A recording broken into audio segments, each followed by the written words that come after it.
In this lecture, we study about the vapor pressure of liquid and liquid solution means homogeneous state. For this state, the Raoult's has given one law related to the homogeneous solution.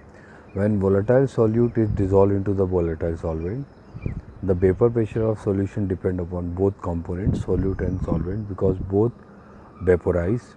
So देखिए यहाँ नीचे दिया है Raoult's law, which start that for a solute of volatile liquid and the partial of vapor pressure of each component of solution is directly proportional to its mole friction present in a solution. इसका मतलब ये हुआ कि मान लीजिए हम water के अंदर कोई ऐसा सॉल्यूट डाल दें जो वो भी वोलेटाइल होगा, मतलब वाटर के अंदर अगर अल्कोहल डाल दिया जाए तो वो भी वोलेटाइल है, तो जो दोनों कंपोनेंट यानी वाटर प्लस अल्कोहल दोनों ही वेपराइज हो सकते हैं, दोनों ही वोलेटाइल हैं, तो उस कारण जो सॉल्यूशन का वेपर प्रेशर है वो दोनों ही फैक्टर के ऊपर डिपेंड करेगा। अब मेरी बात समझ में आ रही होगी आपको कि मतलब अगर दो चीज़ें वोलेटाइल होती हैं तो वेपर प्रेशर दोनों ही के ऊपर डिपेंड करेगा, क्योंकि वाटर भी वोलेटाइल होगा और अल्कोहल भी वोलेटाइल होगा। इस तरह दो सॉल्यूशन आपस में मिक्स करने पर यानी सॉल्यूट और सॉल्वेंट को अगर मिक्स करा जाए दोनों वोलेटाइल स्टेट में, तो टोटल वेपर प्रेशर जो सॉल्यूशन का है वो दोनों ही फैक्टर में डिपेंड करेगा। इसलिए देखिए दिए P1 directly proportional x1, P1 equal to P01 x1। P01 is a Raoult constant. Similarly हम अगर देखें दूसरा कंपोनेंट लिखें सॉल्यूशन में सॉल्वेंट के लिए, तो P2 डायरेक्टली प्रोपोर्शनल x2 यानी मोल फ्रैक्शन ऑफ सॉल्वेंट। अच्छा, जिसका प्रेशर होगा उसी के मोल फ्रैक्शन के प्रोपोर्शनल होगा। सॉल्यूट ले रहे हैं तो सॉल्यूट के मोल फ्रैक्शन के प्रोपोर्शनल होगा प्रेशर सॉल्यूशन का, और अगर सॉल्वेंट ले रहे हैं तो सॉल्वेंट के proportional. P2 equal P2 not x2, ठीक है। But according to the partial pressure of Dalton law P1 plus P2 equal total pressure, तो आप जो ऊपर वैल्यू रखी दोनों रख देंगे, x1 P1 not x2 P not 2। देखिए x1 इक्वल 1 माइनस x2 कैसे रखा, क्योंकि आपने पढ़ रखा है, मैंने आपको मोल फ्रैक्शन जब समझाया था वहाँ याद करवाया था, x1 plus x2 equal 1 unitary value होती है, तो यहाँ पे x1 की वैल्यू उन्होंने रख दी 1 minus x2 P2 not. Okay, then final equation you will get P not plus P2 not minus P1 not x2।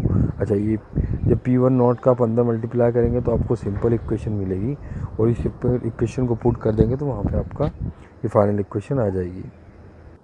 Equations देखिए, P1 प्रोपोर्शनल का साइन हटाया था तो P01 x1, this is for solute.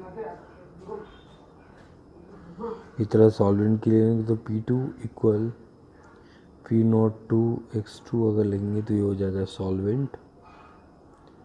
Total अगर आपको चाहिए pressure तो P total equal ये हो जाएगा P1 नॉट x1 और ये P2 नॉट x2, ये आ जाएगा आपका टोटल प्रेशर। अब देखिए आपने यहाँ पे जो x1 है इसकी वैल्यू हमें पुट करना है, तो हम क्या करेंगे, x1 प्लस x2 इक्वल हमने पढ़ा है यूनिटरी वैल्यू 1, तो आप यहाँ पे इसको रिवर्स कर देंगे, यहाँ पे x2 रिवर्स होगा तो x1 की मिलेगी 1 माइनस x2, तो इस वैल्यू को उठा के अब जब यहाँ पुट करेंगे तो आपकी आंसर्स आ जाएंगे। लुक एट द स्क्रीन, देखिए P1 equal P not x1 solute दिया है, P2 equal P not x2 solvent दिया है। टोटल हमने दोनों के लिए प्लस किया और हमने पढ़ा था x1 प्लस x2 इक्वल होता है 1, तो हमने दोनों को वैल्यू जब पुट की तो हमारे पास x1 की वैल्यू हो जाएगी 1 माइनस x2। इसको उठा के आप दिस इक्वेशन मतलब इस इक्वेशन में पुट कर देंगे तो आपके पास आंसर आ जाएगा। The things come out, the total vapour pressure over the solution can be related to the mole fraction of any component. Definitely हमने x1 x2 पढ़ा, यानी zeta1 zeta2 मोल फ्रैक्शन है। दूसरा, the volume pressure over the solution varies in linear with the mole fraction of component. तो क्योंकि solution के अंदर ज़्यादातर सॉल्वेंट प्रेजेंट होता है तो कंपोनेंट 2 मतलब सॉल्वेंट के ऊपर ज़्यादा प्रेशर डिपेंड करेगा, सॉल्यूट के ऊपर कम करेगा, क्योंकि सॉल्यूट कम क्वांटिटी में होता है। अच्छा, ये चीज़ आपको जो ग्राफ दिख रहा है इसमें देखिए P1 और P2 दोनों प्रेशर है, जब फाइनल प्रेशर होगा तो दोनों का इक्वल होगा, और P2 की तरफ ग्राफ ज़्यादा होगा क्योंकि सॉल्वेंट ज़्यादा P2 है। P2 मतलब प्रेशर जो है सॉल्वेंट का ज़्यादा रहेगा, क्योंकि कंपोनेंट्स ऑफ वॉल्यूम सॉल्वेंट का ज़्यादा होता है। Okay, now the condition is there P1 not and greater than smaller than the P2 not, means ये होगा द वेपर प्रेशर जो है सॉल्वेंट का ज़्यादा हुआ, ठीक है। अच्छा, इस वेपर प्रेशर के लिए उन्होंने मोल फ्रैक्शन टर्म दे दी है गैसियस फेज के लिए। तो अगर फेज गैसियस हो जाएगा तो आपको P1 equal to Y1 P total और P2 equal to Y2 P total, दोनों आप करेंगे तो जनरल इक्वेशन यही कहलाती है। इसके बेसिस पे न्यूमेरिकल दिए 2.5, ठीक है। इसको ट्राई करने, कुछ डायरेक्ट वैल्यू पुट करना और कुछ नहीं है, सीधे सीधे न्यूमेरिकल्स आ जाएगा। चलिए आगे देखते हैं। Raoult's law as the specific law of the Henry law अपन ने पढ़ा था। द वेपर प्रेशर या pressure applied on the liquid surface in the gaseous phase is directly proportional the applied pressure. Means हमने ये पढ़ा था कि solubility of gas in liquid is directly proportional applied pressure, यानी किसी भी गैस की लिक्विड में सॉलिबिलिटी उतनी ही होगी जितना उसके ऊपर प्रेशर लगाया जाएगा। जैसे जैसे प्रेशर बढ़ेगा वैसे वैसे सॉलिबिलिटी बढ़ेगी। उसी तरह राउट ने भी यही बताया, जो वेपर प्रेशर होता है वो डिपेंड करता है मोल फ्रिक्शन ऑफ सॉल्वेंट और सॉल्यूट। अगर सॉल्यूशन में अगर हम जो सॉल्यूट डालेंगे वो अगर नॉन वोलेटाइल होगा, नॉन वोलेटाइल यानी वेपर नहीं होगा, तो टोटल वेपर प्रेशर जो है केवल सॉल्वेंट के ऊपर डिपेंड करेगा, सॉल्यूट के ऊपर डिपेंड नहीं करेगा क्योंकि वो नॉन वोलेटाइल है। उस केस में वेपर प्रेशर इक्वल हो जाएगा हेनरी लॉ के। देखिए P1 equal to X1 P01, ये आपने अभी राउट्स लॉ के अकॉर्डिंग पढ़ा, जबकि हेनरी लॉ में दिया है P equal to KH into x, दोनों में XX दिया है, दोनों में प्रेशर दिया है। तो अब अगर हेनरी कांस्टेंट, यदि प्रेशर बराबर हो जाए, मोल फ्रैक्शन बराबर हो जाए, तो definitely Henry constant Raoult constant के इक्वल हो जाएगा। आई होप आपको ये समझ में आ रहा होगा। नेक्स्ट देखिए, the vapour pressure of solution of liquid in the liquid. मैंने आपको ये बताया था कि कोई भी लिक्विड को जब आप गर्म करते हैं तो वो कन्वर्ट हो जाता है वेपर की फॉर्म में। फिर जो वेपर प्रेशर लगाती है लिक्विड सरफेस पे, that is called the vapour pressure, okay. तो on heating the liquid change into form of the vapour, volatile substance change into form of the vapor. It apply the pressure on the surface of liquid. That vapor pressure is called the vapor pressure.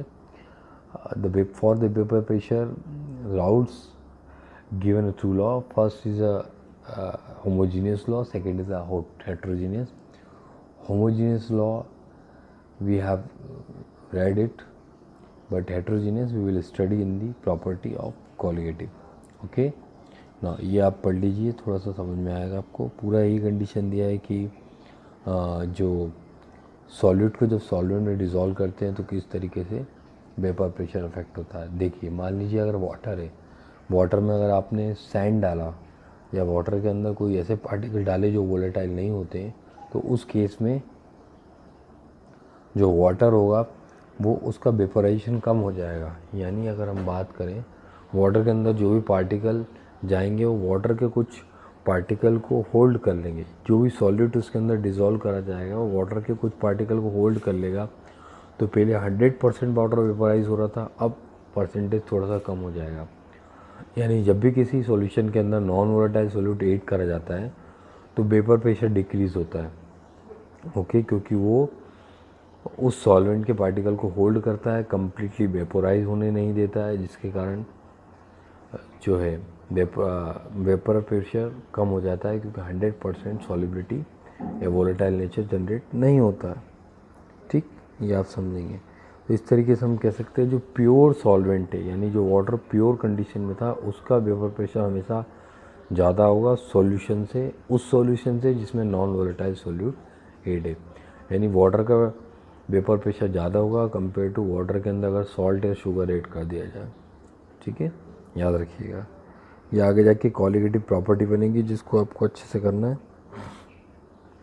देखिए, routes law, the general form stand for any solution the partial vapour pressure of each volatile component in the solution is directly proportional mole fraction. अभी हमने पढ़ा routes law के according कि mole fraction जो है volatile component के ऊपर निर्भर करता है। अगर both solute and solvent are the volatile, so the vapour pressure depend on both mole fractions. Okay, now ये हम कर चुके हैं solve vapour pressure.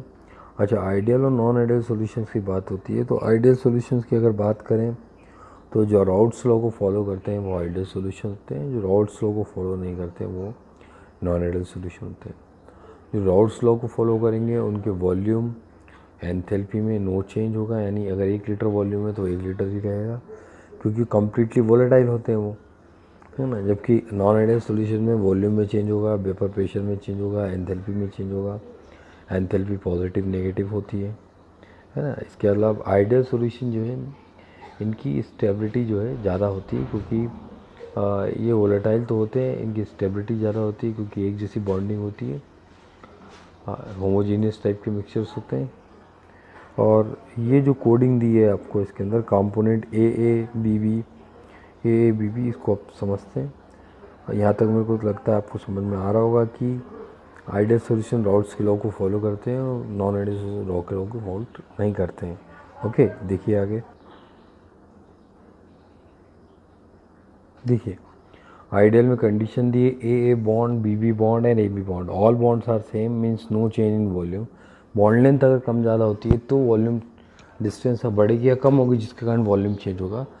But non ideal में आप देख रहेंगे तो वॉल्यूम ए बी यानी सॉलिड सॉल्वेंट के बीच बॉन्ड लेंथ मान लीजिए सिमिलर है, बट जैसे ही न्यू फॉर्मेशन होगा सॉलिड सॉल्वेंट के बीच में या तो बॉन्ड बढ़ जाएगी या कम हो जाएगी।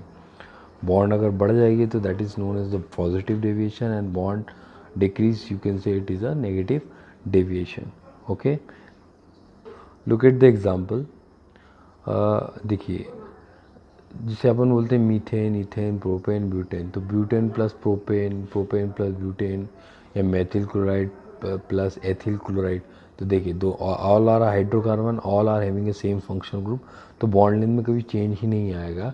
जैसे एथिल ब्रोमाइड C2H5Br को आपने प्रोपिल क्लोराइड यानी C3H7Br में अगर ऐड करा तो दोनों ही क्लोराइड हैं, दोनों ही हेलोजन से, दोनों ही हाइड्रोकार्बन एक जैसे रहेंगे तो पॉजिटिव डेविएशन रहेगा। लेकिन अगर आप एक एलिफेटिक और एरोमेटिक कंपाउंड को जोड़ देंगे या दो अलग अलग कंपाउंड को जोड़ देंगे तो वो नॉन आइडियल सॉल्यूशन कहलाया। देखिए ये दिया एन हेक्सेन, एन हेप्टेन, तो दोनों ही एलिफेटिक हैं, दोनों एक जैसे हैं। Bromo ethane and chloro ethane, ये दोनों ही एक जैसे। बेंजीन और टॉलन, ये दोनों ही एरोमेटिक्स हैं, तो इस तरीके से हम कह सकते हैं कि ये आइडियल होंगे, ठीक है। बट नॉन आइडियल में देखेंगे आप तो नेगेटिव डेविएशन होता है, पॉजिटिव डेविएशन होता है, बॉन्ड लेंथ कम ज़्यादा हो जाती है, और इनमें जो एग्जाम्पल्स होंगे वो एक जैसे रहेंगे। देखिए, और ये दिया है इसमें ये ग्राफ, यहाँ पे बॉन्ड लेंथ कम ज़्यादा हो जाएगी, और एग्जाम्पल्स आपको दो एरोमेटिक कंपाउंड अगर जोड़ दिए जाएंगे तो वो पॉजिटिव डेविएशन रहेगा, बट एक एरोमेटिक एक एलिफेटिक, ये दो अलग अलग फंक्शन ग्रुप को यूज़ करा जाएगा तो वो एरोमेटिक कैरेक्टर में आएंगे और नॉन आइडियल सॉल्यूशन कहलाएंगे। ओके, नाउ अगर हम बात करें इसकी ग्राफ की, तो देखिए पॉजिटिव और नेगेटिव डेविएशन का ग्राफ दिया है इन्होंने, कैसे दिया है इसको देखें। इसमें देखिए पॉजिटिव डेविएशन में जो ग्राफ दिया है उन्होंने, देखो ग्राफ बढ़ गया है, यानी सॉलिड और सॉल्वेंट को मिलाने पर वॉल्यूम ज़्यादा हो जाएगा क्योंकि उनके बीच का इंटरमोलिकुलर डिस्टेंस बढ़ जाएगा। जबकि सेकंड वाला जो ग्राफ दिया है वो नेगेटिव डेविएशन का दिया है, जिसमें ग्राफ ए और बी को मिलाने पर उनके बीच की जो डिस्टेंस है वो कम हो जाती है। कम होगी तो वॉल्यूम कम होगा, कम प्रेशर भी कम हो जाएगा। इसके अकॉर्डिंग हम कह सकते हैं कि पॉजिटिव और नेगेटिव डेविएशन के अकॉर्डिंग हम बता सकते हैं, ठीक है। चलिए, अच्छा एजियोट्रॉप करके वर्ड दे रहा है, इसका मतलब क्या होता है। हम दो ऐसे सॉल्यूशंस को मिलाएं जिनका बॉइलिंग पॉइंट बहुत नियरर हो और उसे नॉर्मल या फ्रैक्शनल डिस्टिलेशन से अलग ना करा जा सके, उस सॉल्यूशंस को हम एजियोट्रॉप्स बोल सकते हैं। Azeotrope is a mixture of two solution having the nearer boiling point, है ना, और can not separate easily by the fractional distillation. Okay, this known as the azeotropic solution.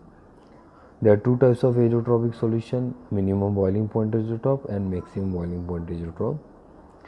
अच्छा, मिनिमम बॉइलिंग पॉइंट एजोट्रॉप जो होगा वो positive deviation में होगा, और मैक्सिमम बॉइलिंग पॉइंट एजोट्रॉप जो होगा वो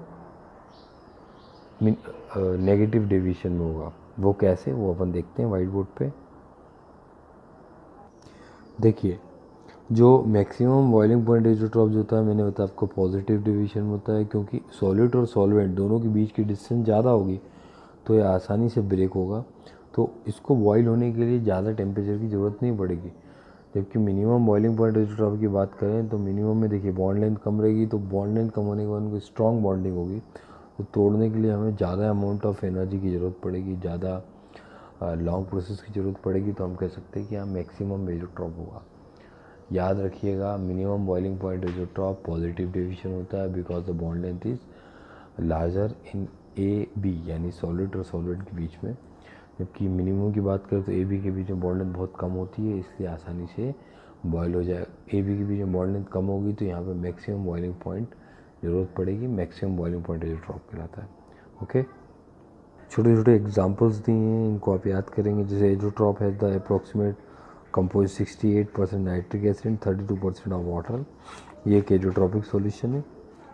चलिए, ये आपको न्यूमेरिकल दिया 2.8, बहुत इंपॉर्टेंट न्यूमेरिकल, इस चीज़ को याद रखिएगा, पेपर में आता है ये, इसको मैं आपको कराऊंगा। अब हम बात कर रहे हैं कॉलिगेटिव प्रॉपर्टी की, तो कॉलिगेटिव प्रॉपर्टी नाम ही आपको समझ, कोलिब मीन्स होता है नंबर्स ऑफ पार्टिकल्स, तो colligative property of the property of solution depend only the number of solute and solvent particles, does not depend upon nature, size, concentration, volume, just depend only the number of particles of solute and solvent. These are the colligative property. See the definition. All the property depend on the number of solute particles irrespective of their nature relative to the total number of particles present in the solution. Such the property are called the colligative property. Okay, चलिए इसके आगे relative lowering of vapour pressure को हम पढ़ेंगे, ये next derivation है जिसको अपन next lecture में करेंगे। Thank you.